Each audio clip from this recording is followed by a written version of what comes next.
السلام علیکم، څنګه ښه جوړ یاست؟ څه کړه یاست؟ په خیر یاست؟ خو باید جوړ یاست. وخت مننه ځای کوم د دې چې ډایرکټ په سبجیکټ هم خبرې وکړو.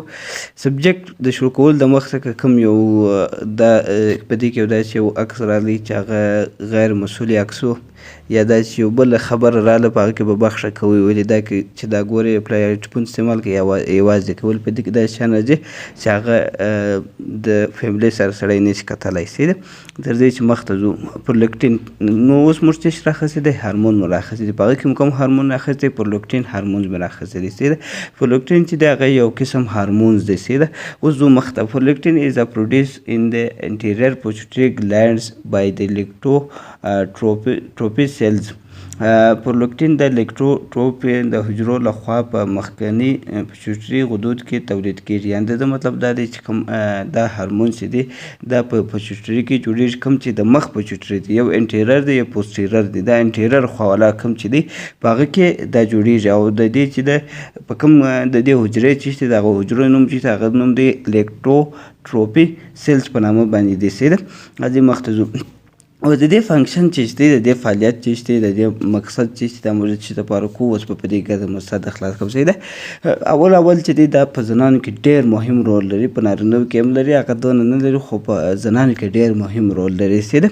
اټس هیلپ ټو سټیمولیټ ملک سیکریشنز افټر ډیلیوري of the baby and develop of the breast. دا د ماشوم د زیږونه او د سینې پراختیا وروسته د شیدو سرعت اچولو کې مرسته کوي.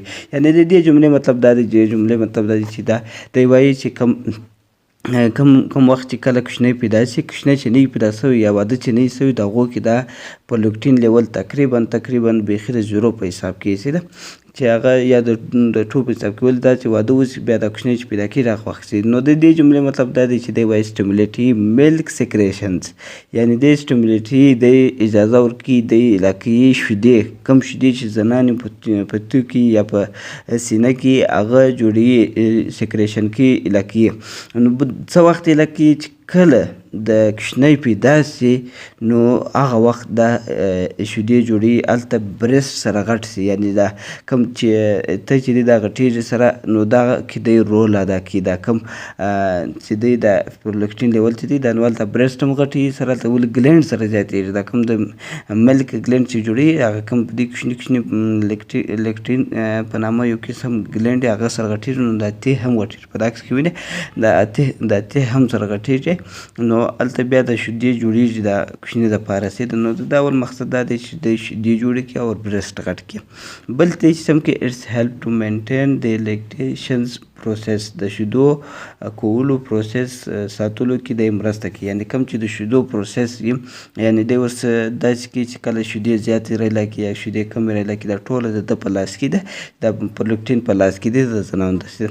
بل دی څه کار کوي It's help in the metabolism of the vitamin D, calcium and carbohydrate. دا د ویټامین ډي او کیلشیم او کاربوهایډریټ میتابولیزم کې مرسته کوي. یعنې دا کوم چې ویټامین ډي میتابولیزم چې دی پر دې باندې ویډیو راغلی ده، په بعد کې هم راځي چې دا چیش کار کوي چیش نه کوي سي ده. د ویټامین ډي میتابولیزم در سموي، کیلشیم او کاربوهایډریټ کې مرسته کوي چې دوی سم جوړ شي او سم منرل سره برابر شي په جسم کې سي ده. بل اوس ګورو چې په نارینهو کې د دې څه کار دی او په څو مقدار کې ستاسې ده. اټس help in the secretion of testosterone hormone in males. په نارینهو کې د ټیسټیورون هارمونونو په تولید کې مرسته کوي. ټیسټیورون هارمون بیا خپل ځان ته رول لري، پر دې باندې هم ویډیو راغلی دی چې دا څنګه کار کوي سي ده. خالي په یاد وساته په نارینهو کې چې ده هغه کې دی صرف او صرف ټیسټیورون هارمون په جوړولو کې او په سیکریشن کې یا په ایله کولو کې یا په تولید کې دی مرسته کوي سي ده. اوس راځو چې ګورو دا په زنانو کې څونه نارمل دی او په نارینهو کې څونه نارمل دی، په چې کوچنی نه لري په هغه زنانو کې څونه نارمل دی سي ده. اول ګورې د نارینهو ده، یعنې میل چې دی، میل چې دی هغه د 200 بیا د 18 ګرام پر ملي لیټره پورې نارمل دی سي ده. راځو اوس ګورو چې کم زنانې چې کوچنی نه لري نو په هغو کې دا څو دی نن پریګننټ ورته وایي سي ده، چې کوم زنان یا حمل یا کوچنی نه لري نو په هغو کې څونه دغه هغو کې دی د 2.0 بیا د 90 ګرام پر ملي لیټره پورې نارمل دی سي ده. کوم زنانې چې یا کوچنی ولري یا کوچنی پیدا شي نو هغه بیا پریګننټ وومن چې ورته وایي د هغه د لاسه ونیسې بیا در 209 پورې دا ستا په جسم کې څه ده. ولې هغه ټایم خو ضرورت یې کوچنیان کوم چې کوچنی پیدا کېږي نو هلته اسټروجن او پروګسټرون چې دی چې فیډبیک ورکوي هلته چې دا کوچني دپاره بیا دا شیدې جوړې کړي دا کوچنی سم وساتي څه دی. اوس راځو ګورو چې دا په کوم حالات کې پورته کېږي د دې وجه چې شته. موږ د څه شي دپاره دا ټیسټ کوو کازز اف انکریز چې ورته وایي هغه هایپوتالامس ټیومر کېدای شي یعنې کوم چې په دماغ کې کڅوړه چې ده هایپوتالامس ورته وایي مین چې کوم ځای څه هارمون دی نو هغه کېدای شي سرطاني وي په هغه کې یا پیچوټري ګلینډ کې پیچوټري بیا د هایپوتالامس لاندې ده نو دا په دا عکس کې به هم ګورئ نو په دې کې کېدای شي سرطاني د هغه د وجې څخه دا زیات پورته شي یا د پرګننسي ولري یعنې کوچنی ولري نو هغه وخت کې هم دا پورته کېږي سیده. برسټ فیډینګ کې هم کېدای شي یعنې شیدې چې ورکوي په هغه وخت کې هم دا پورته کېږي یا امینوریا په نامه باندې یو قسم ناجوړي ده په دغه وخت کې یا کوچنی ځای شي یا یو بل داسې ناجوړیانې راځي چې هغه کوچنی دې ته نه پرېږدي چې جوړ شي ځای شي نو په هغه وخت کې دا هم پورته کېږي. په دې باندې بیا ټولو باندې بیا ویډیو راځي چې دا څه شي کار کوي د چیش ناجوړیانې دي سي ده.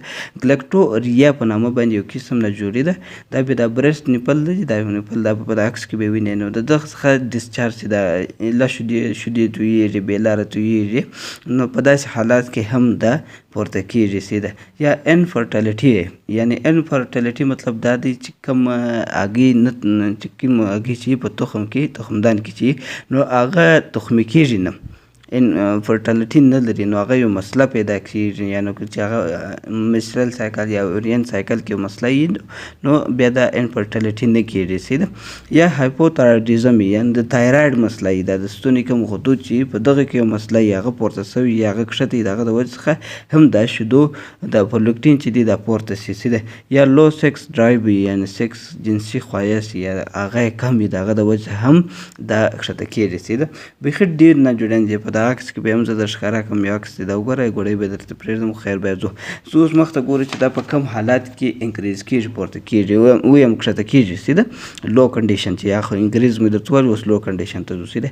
اول د شیهان سنډروم په نامه د شیهان سنډروم چې دی دا یو داسې ناجوړي ده په دا وخت کې چې کله زنان څه کوچنی پیدا کېږي نو هغه وینه ډېره ځینې ولاړ شي بیخي ډېره وینه ځینې ولاړ شي منرل ځینې ولاړ شي شیان ځینې ولاړ شي نو بیا دا پیچوټري ګلینډ ته اکسیجن سم نه ورځي او سپلای سم نه ورځي نو دا پیچوټري کوم چې په دماغ کې هغه ګلینډ چې دی هغه غدود چې دی هغه ته سم خوراک منرل سم نه ورځي یا هغه سم خپله اکسیجن نه ورځي چې دی دا پرلوکټین ریلیز کړي نو د دې د وجې څخه هم دا کښته کېږي. پر دې باندې بیا ویډیو راځي چې د هیډ انجري کېدای شي یعنې سر چې خوږ سوي خاصه یا موښتې یا درز خوړلی نو د هغه د وجې هم دا کښته راځي سیده.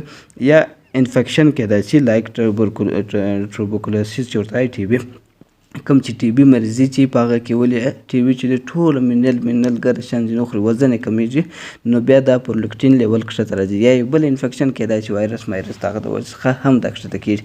راځو چې دا د دې ټسټ مقصد چیش دی دا موږ د چیش لپاره کوو او په چیش کې کېږي د دې مقصد دا دی چې موږ معمولا د دماغ ټیومر معلومو یا نور داسې ناجوړیانې کې دا معلومو چې دا شیدې سمې روان دي که نه دي او دا ټسټ به موږ ځان ته څنګه معلومو په چیش کې به کوو. اول به ستاسو د جیل ټیوب یا سیرم به در سره وي د انسان سیرم به ستاسو در سره وي نو رخلو په کوم ماشینانو کې کېږي میني وډاس کې کېږي فاین کیر کې کېږي کروما کېږي یا اودر هارمون انالایزر یعنې چې هارمون انالایزر در سره و په هغې کې دا کېږي. اوس موږ میني وډاس راخیستی دی میني وډاس یو داسې پروسیجر لري چې هغه ته ټسټ وکړې یو 15 ورځې وخت لري د هغه بعد بیا خرابېږي او هغه خپل ټایمینګ لري او هغه انکوبیشن ورځې لري یا انکوبیشن ټسټ دغه لري سیده.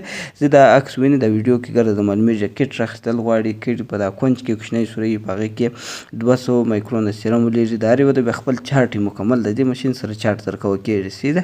نو 200 مایکرون سیرم ورلېږي بیا دا سیرم دا کټ راخیسته کېږي خالي ماشین د کوم ماشین بیا ټول اټومیټیک دی هغه خپل بارکوډ لري خپل حساب لري منټ درکوي سیده. دا پرلوکټین چې دی 200 مایکرون سیرم غواړي او 15 ورځې لري دا او 40 منټه دا وخت اخلي سیده.